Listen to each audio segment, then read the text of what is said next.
Oi, pessoal. Bem-vindas e bem-vindos a mais uma conversa aqui no Estudos em Gestão. É o nosso espaço para a gente aprofundar um pouco, né? Pensar junto sobre gestão, sempre com o pé no nosso chão, da escola, na realidade da rede pública aqui de São Paulo, especialmente para nós do Programa de Ensino Integral, o PEI. Olá! E hoje, olha, a gente vai mergulhar num tema que, para mim, sustenta tudo, viu? As relações. Especificamente, as relações entre quem lidera e quem é liderado dentro da escola. Nossa, fundamental, né? Totalmente. Como essa dinâmica que às vezes passa batido na correria, sabe? Impacta o clima, o trabalho em equipe e, claro, lá na ponta, os resultados pedagógicos que a gente tanto busca no PEI. É a base mesmo. Concordo totalmente. É aquele negócio, né? Se essa base não tá firme, pode vir o melhor planejamento do mundo que ele não sai do papel como a gente imagina. Exato. E tá essa nossa conversa, a gente se inspirou bastante nas ideias do primeiro capítulo de um livro chamado Jornada do Feedback. O capítulo chama Relações Líder-Liderado. A ideia é trazer isso para a nossa realidade.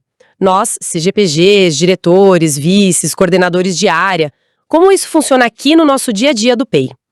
Então vamos lá, né? Vamos tentar desempacotar essa relação líder-liderado aqui na escola. E é um tema que, nossa, tá super atual, né?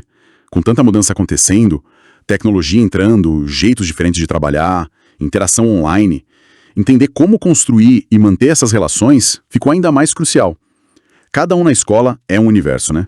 O professor, o coordenador de área, o pessoal de apoio, cada um com sua história, suas necessidades.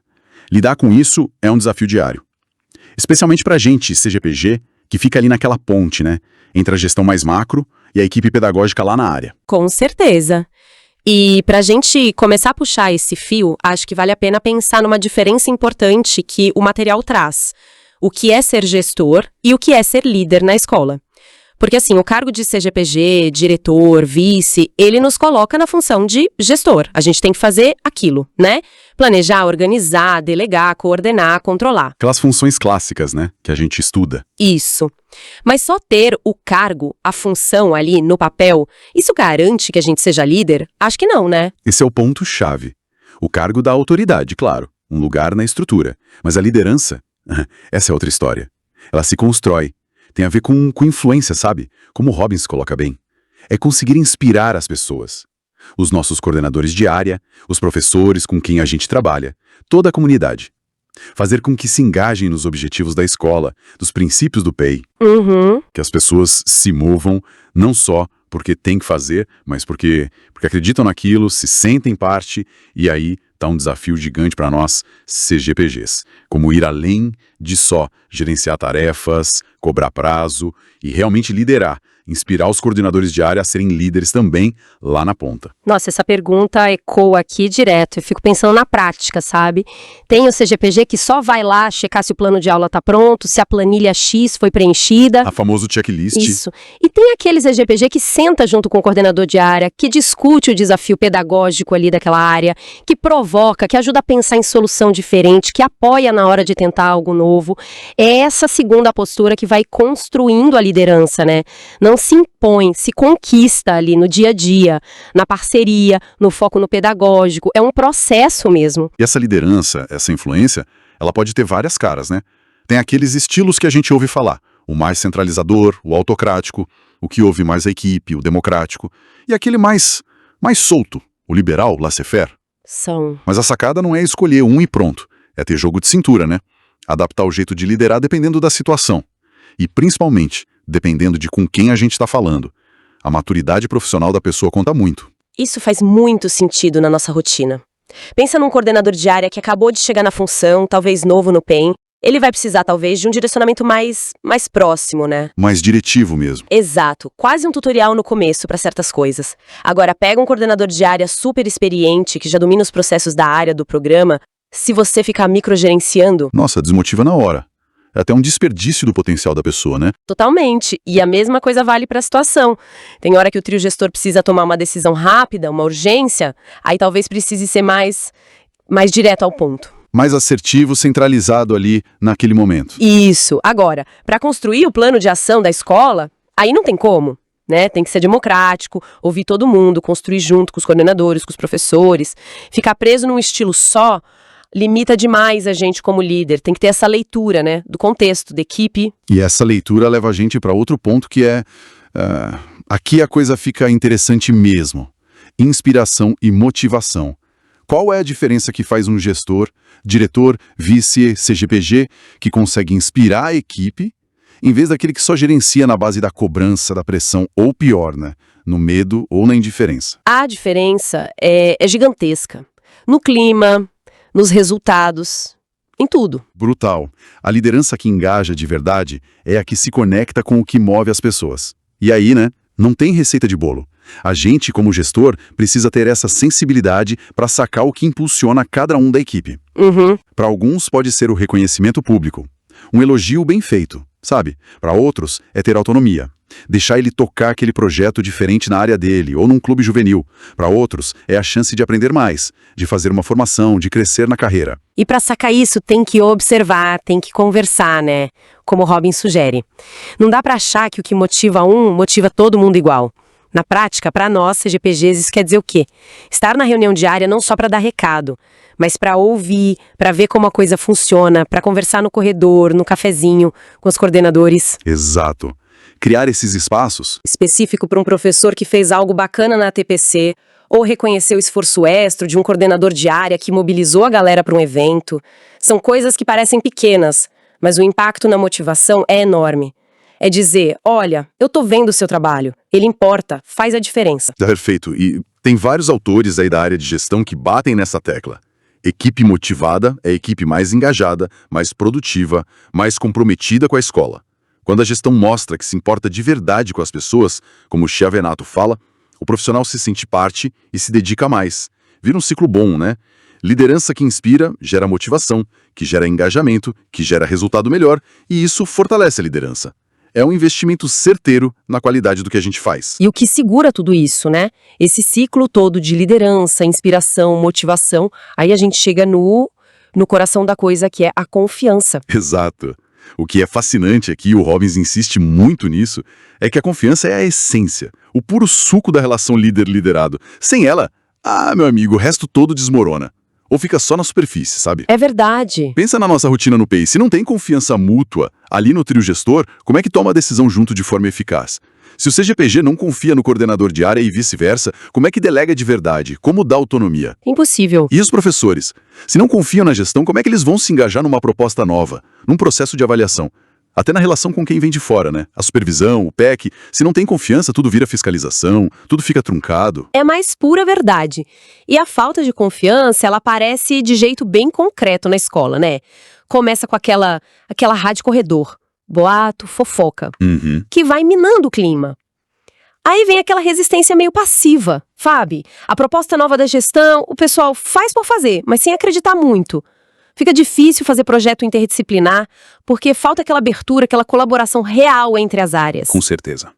E isso contamina até a relação com a diretoria de ensino, com a URI, né? Com o supervisor, com o PEC. Se não tem confiança, qualquer visita, qualquer orientação pode ser vista com o pé atrás, né? Como só mais cobrança. E o ponto principal que a gente não pode esquecer: confiança não vem por decreto, ela se constrói. Todo dia um pouquinho, um tijolinho de cada vez. Perfeito. E o material que a gente está usando aqui de base, adaptando Robbins, traz uns pilares bem legais para a gente pensar nessa construção.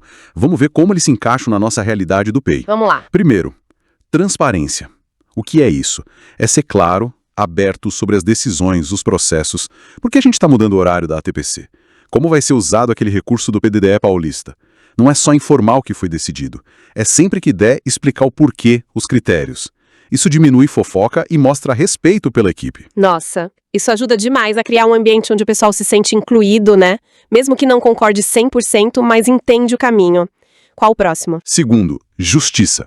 A percepção de que as regras valem para todo mundo igual. Que as avaliações, a distribuição de tarefas, o reconhecimento, tudo é feito de forma imparcial. Imagina a avaliação de desempenho dos professores, ou atribuição de aulas. Se a equipe sente que tem panelinha, que tem favoritismo... Acabou a confiança ali. Na hora. Como CGPG, com os coordenadores de área, a gente precisa ser justo na hora de distribuir as demandas, na hora de reconhecer o esforço de cada um. O terceiro é curioso: expressar sentimentos. Não é ter chilique, óbvio. Claro que não. Mas é se permitir ser humano, né? Mostrar uma vulnerabilidade de forma adequada, compartilhar um desafio real que a gestão está passando, admitir um erro de um jeito construtivo. Isso, às vezes, em vez de afastar, aproxima. Mostra que o gestor não está lá num pedestal, que também rala, também erra, cria conexão. Sem dúvida. O quarto pilar é direto ao ponto. Falar a verdade. Integridade. Isso não se negocia. Mentirinha, omissão que distorce a real, isso destrói a credibilidade muito rápido. Manter a palavra, ser honesto, mesmo quando a notícia não é boa. Isso constrói respeito a longo prazo. Quinto, coerência. O famoso faça o que eu digo e faça o que eu faço. O discurso tem que bater com a prática. Se a gente fala em colaboração, tem que agir de forma colaborativa no trio gestor, com os coordenadores. Se fala em inovação, tem que estar aberto para ouvir as ideias que vêm da equipe. Ser previsível no bom sentido, sabe? Ter critério, agir de acordo com os valores que a gente defende. Isso dá segurança. O sexto é muito prático. Cumprir promessas. Se numa reunião diária, como CGPG, a gente se compromete a ver um recurso para um projeto ou checar uma informação com a direção, tem que ir atrás. E tem que dar o retorno para a equipe, mesmo que a resposta seja não conseguir ou não vai dar. O que importa é mostrar que levou a sério, que correu atrás. A falta de retorno sobre o que foi prometido, isso mata a confiança aos poucos. É verdade, o famoso vou ver e te falo que nunca mais aparece. Exato. E o sétimo, último pilar, não revelar confidências. Sigilo. Fundamental. Quantas vezes um professor, um coordenador, procura a gente para desabafar sobre algo pessoal, uma dificuldade, um problema de saúde, uma insegurança. Essa confiança que a pessoa deposita na gente como gestor tem que ser honrada. Sair comentando isso por aí, mesmo sem má intenção, é uma quebra muito séria, às vezes irreparável. Nossa, é muito forte pensar nesses pilares, assim, aplicados. Como CGPG, a gente tem que viver isso com o diretor, com o vice, para o trio gestor realmente funcionar como um time. Tem que construir essa confiança com os coordenadores de área que a gente lidera diretamente, para eles se sentirem seguros, para tentar coisa nova, mas também para trazer o problema real, sem medo. Exato. E essa postura de confiança, ela vai respingar na interação com os professores, nos projetos e até na relação com o PEC, com o supervisor. É uma atitude que tem que permear tudo, né? E essa construção toda de confiança tá ligada demais no jeito como a gente se comunica. Uma comunicação clara, assertiva, mas sem ser agressiva, sabe, transparente, que mostra que você está ouvindo de verdade. E isso é um motor poderoso para fortalecer a confiança, para criar aquele sentimento de aqui eu posso falar, posso contribuir, posso até discordar de forma respeitosa. O pessoal se sente parte do time de verdade. E é nesse terreno aí, né, onde a confiança está crescendo por causa de uma comunicação mais aberta, que a ferramenta talvez mais potente para o desenvolvimento da equipe pode ser usada direito, o feedback.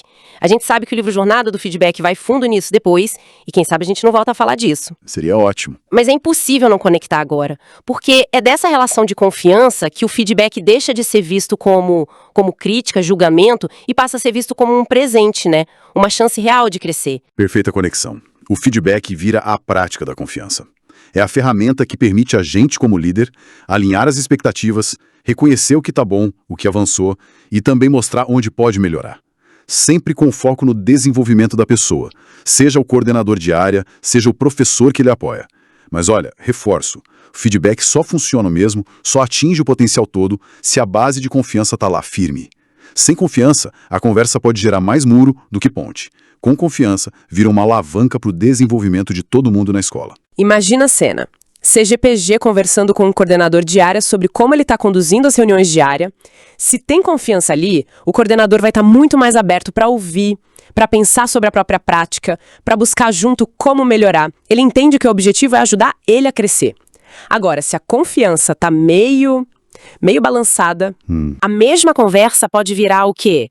Cobrança, crítica pessoal, até perseguição na cabeça dele. A confiança muda tudo na dinâmica e no resultado. Muda completamente o jogo. Então, resumindo a nossa conversa, o que fica pra gente que tá lá na gestão da escola PEI, com 1000 coisas pra fazer? Acho que fica claro que olhar pra qualidade da relação líder-liderado não é perfumaria, não é luxo, é a base de tudo. Exato. Ser diretor, vice, CGPG dá a função, mas a liderança, aquela que influencia, inspira, Essa a gente tem que cultivar.